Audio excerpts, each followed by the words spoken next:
Social మీడియాలో ఎక్కడ చూసినా వీళ్ళకి సంబంధించిన ఈ ఫొటోస్, వీడియోస్ అయితే వైరల్ అయిపోతున్నాయి. ఇంతకీ ఎవరీళ్ళు? వీళ్ళు చేసిన ఆ ఘనకార్యం ఏంది? ఎందుకు వీళ్ళ ఫోటోలు వైరల్ అవుతున్నాయి?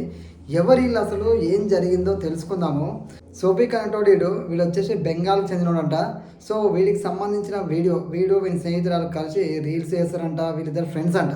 సో వీళ్ళకి సంబంధించినటువంటి ఒక వీడియోని అయితే ట్విట్టర్లో రిలీజ్ అయింది. అదేవిధంగా సోషల్ మీడియాలో ఎక్కడ చూసినా ఆ వీళ్ళకి సంబంధించి ఆ వీడియోనే రిలీజ్ అయిపోయింది. సో ఆ వీడియో ఏంది? అదే పెద్ద ఘనకార్యమా అంటే వీళ్ళకి తెలియకుండా రిలీజ్ అయిందంటే అది కూడా కాదు. వీరిద్దరు ఏకాంతంగా కలిసి ఉన్న వీడియోని స్వయంగా వీళ్ళే పోస్ట్ చేసిరట.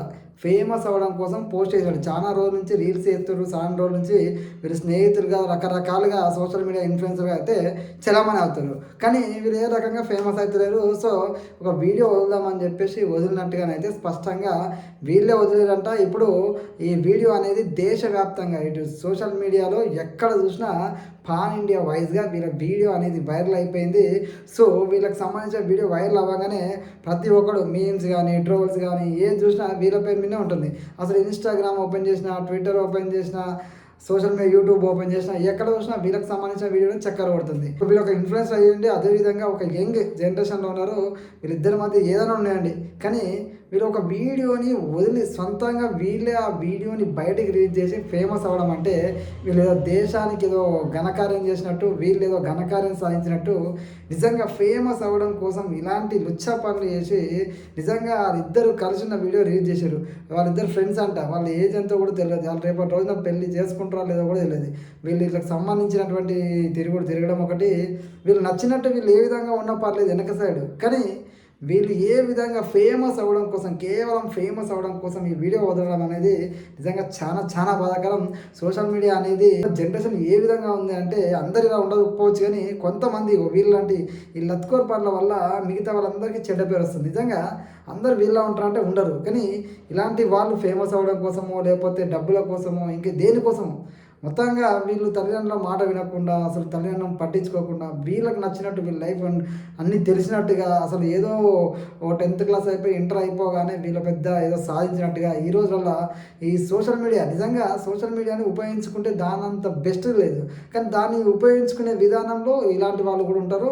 వీళ్ళ వల్ల సోషల్ మీడియాను మంచిగా ఉపయోగించుకునే వాళ్ళు చాలా మంది ఉన్నారు. మంచిగా పద్ధతిగా వీడియోలు చేసేవాళ్ళు చాలా మంది ఉన్నారు. కానీ వాళ్ళందరూ వీళ్ళ వల్ల, ఇలాంటి వాళ్ళ వల్ల మాత్రం వాళ్ళందరికీ బ్యాడ్ నేమ్ అనేది వస్తుంది. సోషల్ మీడియా అంటే ఇది అని ఒక ముద్ర పడిపోతుంది.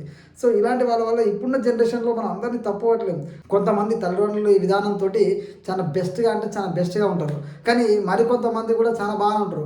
కొంతమంది 100లో ఒకడు ఉంటాడు. ఆ ఒక్కడి వల్ల ఇప్పుడున్న జనరేషన్ అంతా ఇట్లే ఉంటుంది అని చెప్పేసి ఒక ముద్ర వేస్తారు. ఎందుకంటే ఇప్పుడున్న జనరేషన్ అనేది టెక్నాలజీ పరంగా ఒకప్పుడు ఎప్పుడు లేని విధంగా 90sలో ఉన్న వాళ్ళకి ఫోన్ అంటే తెలియదు. అలాంటిది ఈ రోజున బెస్ట్గా ఏంటంటే ఏది కావాలన్నా ఒకరిని అడగాల్సిన అవసరం లేదు. సెల్ ఫోన్లో ఒక క్లిక్ చేసి నాకు ఇది కావాలి, ఐ వాంట్ దిస్ అని చెప్పేసి కొడితే చాలు మీకు నచ్చిన డేటా అనేది మన కళ్ళ ముందు కనబడుతుంది.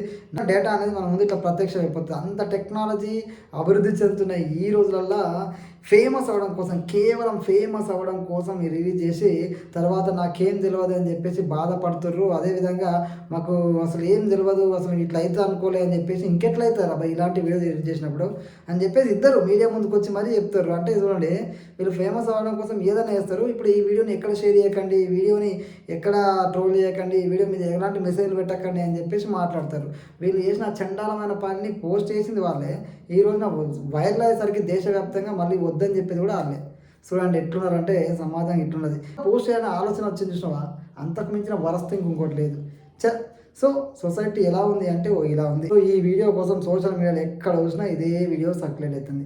సో మనం సోషల్ మీడియా అయినా ఏ టెక్నాలజీ అయినా మంచిగా ఉపయోగించుకుంటే మంచిగా ఉంటుంది, చెడుగా ఉపయోగిస్తే ఈ విధంగా తయారవుతుంది. జై హింద్. మీ అభిప్రాయాన్ని కూడా కామెంట్ తెలియజేయండి.